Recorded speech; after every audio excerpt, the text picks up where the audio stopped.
안녕하세요. 경자입니다. 오늘은 3주차 청약하는 종목을 소개를 드리려고 합니다. 이지트로닉스인데요. 앞서 소개드렸던 스코넥 엔터테인먼트와 같은 일정으로 청약하는 종목입니다.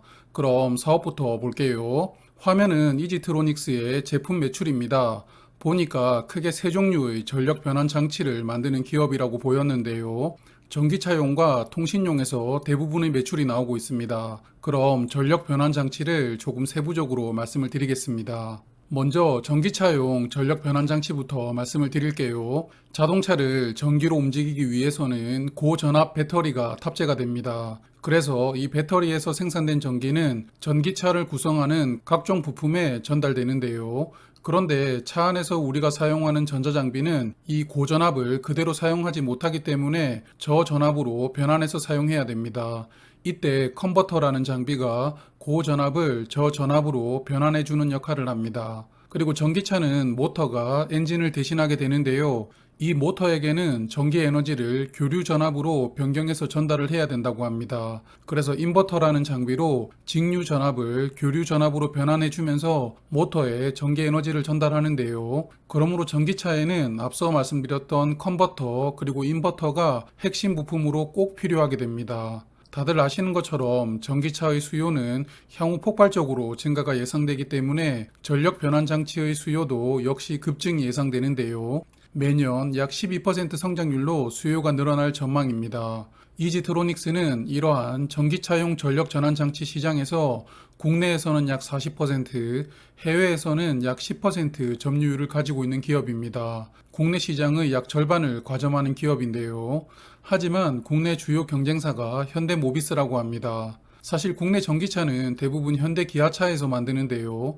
경쟁사가 현대모비스라면 국내에서는 향후 점유율을 유지하는 것이 쉽지 않겠다라고 생각이 되었습니다. 그래서 회사도 해외 시장으로 눈을 돌리고 있는데요. 증권 신고서를 보면 인도 시장을 공략하겠다라고 기술을 해두었습니다. 고객사인 인도의 타타 모터스와 함께 합작법인을 인도에 설립하는 것을 추진하고 있는데요.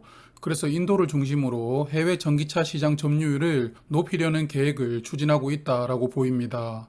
그리고 또 하나의 주력 제품은 통신용 정류기입니다. 통신 중계기는 우리가 사용하는 220V의 교류 전압을 적절한 직류 전압으로 변경해서 사용해야 된다고 하는데요. 이때 정류기라는 전력 변환 장치가 들어가게 됩니다. 5G 통신망은 4G에 비해서 더 많은 전력을 요구하는데요. 그래서 통신 중계기는 현재 한국 시장에서는 어느 정도는 설치가 되어 있지만 5G를 서비스하기 위해서는 기지국의 수가 더 많이 필요하다고 합니다. 그리고 4G용으로 설치되어 있는 기지국 중 60%는 5G 통신망이 요구하는 전력을 공급할 수가 없다고 합니다. 그래서 5G 통신망에 적합한 정유기의 수요가 계속 발생된다고 하는데요. 5G 서비스는 19년부터 시작이 되었습니다. 아직까지도 통신사들은 전국망을 커버하기 위해서 중계기에 대한 투자를 지속하고 있는데요. 회사는 향후 5년 정도는 5G 통신망을 위한 투자가 지속되어야 된다라고 전망을 하고 있기 때문에 당분간은 정유기 수요도 어느 정도는 유지되는 것을 예상하고 있습니다.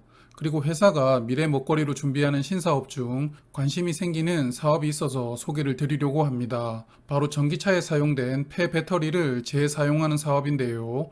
전기차 배터리는 성능이 70% 이하로 내려가면 교체를 해야 된다고 합니다. 이러한 전기차용 폐배터리는 2024년부터는 기하급수적으로 늘어날 것이 전망되고 있는데요. 그래서 이러한 폐배터리를 그대로 방치를 하면 환경이 오염될 수 있기 때문에 에너지 저장 시스템인 ESS로 재사용을 하거나 아니면 리튬이나 코발트 등의 원료를 추출해서 재활용을 하게 됩니다. 배터리 성능이 70% 이하로 떨어지면 전기차에서 사용하기는 부적합하지만 그래도 ESS 용도로 변경하면 짧게는 3년에서 길게는 10년도 사용이 가능하다고 합니다. 문제는 이렇게 수거된 폐배터리의 용량이나 내부 저항 상태가 다양하기 때문에 같이 사용될 수 있도록 전압을 균일하게 만들어 주어야 되는데요. 이지트로닉스는 이들 배터리들의 전압도 균일하게 만들어주는 신재생에너지용 컨버터를 개발했습니다. 그래서 당장은 폐배터리를 재사용하는 니즈가 크지는 않겠지만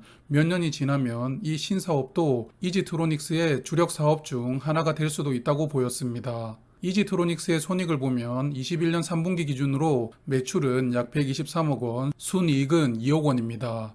21년을 추정을 해보면 매출은 전년 수준 정도는 나올 것 같은데 이익이 큰 폭으로 줄었고 이익률도 급감했습니다. 회사는 21년에 전기차가 반도체 부족으로 인해서 생산에 차질이 발생하면서 부품의 공급도 같이 축소했던 것이 실적이 부진했던 원인이라고 이야기를 하고 있네요. 이지트로닉스는 이번 상장을 통해 조달하는 공모자금 중 250억 원으로는 설비 투자에 활용을 하고요. 이외 운영 자금으로 50억 원, 차입금을 상환하는 자금으로 70억 원을 사용합니다. 공모 자금으로 차입금을 상환한다기에 재무 상태가 좋지 못한가 생각을 했는데요. 그런데 재무 상태를 보면 유동 비율은 153%, 부채 비율은 80%로 양호하게 잘 관리되고 있습니다. 21년 3분기 기준 부채가 160억 원인데요. 이 중 유동 부채가 106억 원입니다. 그래서 공모 자금으로 70억 원의 부채를 상환하면 상장 이후 부채 비율은 30% 이하로 내려갈 것 같은데요.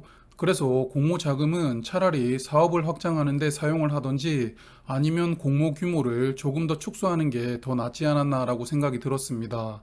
그럼 사업에 대해서는 어느 정도 설명을 드렸으니까요. 청약 정보 보겠습니다. 이지트로닉스는 1월 20일 목요일과 21일 금요일에 청약을 합니다. 스코넥 엔터테인먼트와 청약 일정은 중복된 상황이고요. 그리고 신주로만 198만 주를 모집합니다. 그래서 희망상당 공모가 기준 모집 금액은 436억 원, 시가총액은 1,754억 원이 됩니다. 모집 규모가 중형급인데요. 앞서 말씀드린 것처럼 공모 자금으로 차입금을 상환하지 말고 공모 규모를 300억 원대로 줄이는 선택이 더 낫지 않았나라는 아쉬움이 듭니다. 일반 투자자에게는 약 50만 주가 배정되고요. 우리사주 조합에게도 3.8% 비중으로 약 7만 5천 주를 배정했습니다. 우리사주 조합에서 미달은 없을 것 같네요. 주관사는 NH투자증권입니다. NH투자증권은 청약 수수료가 없어서 좋은데요. 이지트로닉스의 일반 청약 한도는 19,600주이고요. 최고 우대 청약 한도는 59,000주입니다. 상장일 유통 물량은 357만 주로서 비중은 44.8%인데요. 많은 편이죠. 이 중 기존 주주가 보유한 물량이 약 절반 정도 됩니다. 유통 물량이 단점으로 작용될 것 같습니다. 그리고 스톡 옵션으로 약 33만 주 발행되어 있습니다만 올해 10월부터 행사가 가능합니다. 그러므로 상장일에 추가될 수 있는 물량은 없는데요. 이 부분은 좋습니다. 그럼 공모가 선정 보겠습니다. 통신 장비나 전기차용 부품을 만드는 업체를 4개 선정했습니다. 작년에 상장했던 YM텍도 포함되었는데요. YM텍과는 잠시 후에 직접 비교를 해볼게요. 이 4개 기업의 평균 PER은 32.5였습니다. 그리고 이지트로닉스는 앞서 보신 것처럼 21년도는 제대로 된 이익이 나오질 않기 때문에 23년도의 추정 이익을 공모가 산정에 적용하는데요. 할인율을 적용한 85.2억 원을 공모가 산정에 적용합니다. 그래서 주당 평가 가액으로는 약 33,400원을 도출하는데요. 회사의 향후 추정을 보면 전기차용 전력 변환 장치에서 21년 대비 23년도에는 매출이 약 7배가 늘어나는 것을 추정했습니다. 전기차 수요가 확대되는 것은 맞지만 이렇게 2년 동안 수요가 7배나 늘어날 수 있을까라는 의구심은 있는데요. 여하튼 조금 더 보겠습니다. 그래서 주당 평가가액에 할인율 34.1%를 적용하면서 희망상당 공모가로는 22,000원을 책정하는데요. 공모가 산정에 추정 이익이 반영이 되었지만 할인율은 그래도 크게 주었네요. 그럼 앞서 말씀드린 것처럼 작년 9월에 상장했던 YM텍과 비교를 해보겠습니다. YM텍은 릴레이라고 부르는 전기 스위치를 만드는 기업이었는데요. 그래서 2차전지 관련 종목으로 분류가 되어 있습니다. YM텍의 공모 내용을 살펴보면 일단 공모가는 희망상당 금액을 초과해서 확정되었었고요. 그래서 모집 금액은 168억 원으로 소형급 종목이었습니다. 이지트로닉스는 400억 원이 넘으므로 이지트로닉스보다 청약 흥행이 유리한 조건이었죠. 그래서 수요 예측에서 기관 경쟁률은 1696대 1, 그리고 의무 합약 비율은 31.6%가 나오면서 일반 경쟁률이 2940대 1이나 나오게 됩니다. 경쟁률이 엄청났는데요. 다만 상장일의 시초가는 더블로 시작을 했지만 따상에는 실패를 하면서 종가 기준으로는 공모가 대비 111% 상승하면서 상장일을 마무리하게 됩니다. 아직까지 이지트로닉스의 수요 예측 결과를 알지는 못하므로 수요 예측 결과가 나온다면 그때 다시 한 번 더 비교를 해보도록 하고요. 공모가 산정만 비교를 해보면 YM텍은 공모가 산정에서 21년 상반기 순이익을 연환산했던 60.4억 원을 반영합니다. 그리고 이지트로닉스는 23년 추정 순이익을 반영하죠. 그러므로 YM텍이 실제 이익을 기반으로 공모가 산정에 반영하였으므로 더 낫다고 봅니다. 또한 유사 기업의 PER도 YM텍이 더 낮았습니다. 하지만 희망상당 공모가 기준 할인율은 이지트로닉스가 약 2.5배 더 높게 부여가 된 상황인데요. 그러므로 개인적으로는 이지트로닉스는 추정 이익을 공모가 산정에 반영하였으므로 YM텍보다는 공모가 산정이 보수적으로 되었다는 생각은 되질 않습니다. 그러므로 수요 예측 결과가 YM텍보다는 좋지 않을 것이다 라고 예상을 하는데요. 어떻게 나올지가 궁금합니다. 그래서 생각을 정리를 해보면 장점으로는 전기차나 수소차의 필수 부품을 만드는 기업이기 때문에 이런 부분에서 관심을 많이 받을 수 있을 것이라고 봅니다. 그리고 폐배터리를 재사용하는 신사업을 준비하는 것도 좋아 보이고요.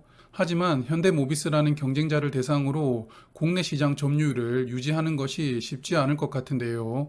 해외 시장에서 얼마나 성과를 낼 수 있는지가 관건이라고 봅니다. 그리고 상장일 유통 물량이 의무 합약을 감안하더라도 40% 정도는 될 것 같은데요. 유통 물량도 단점으로 생각됩니다.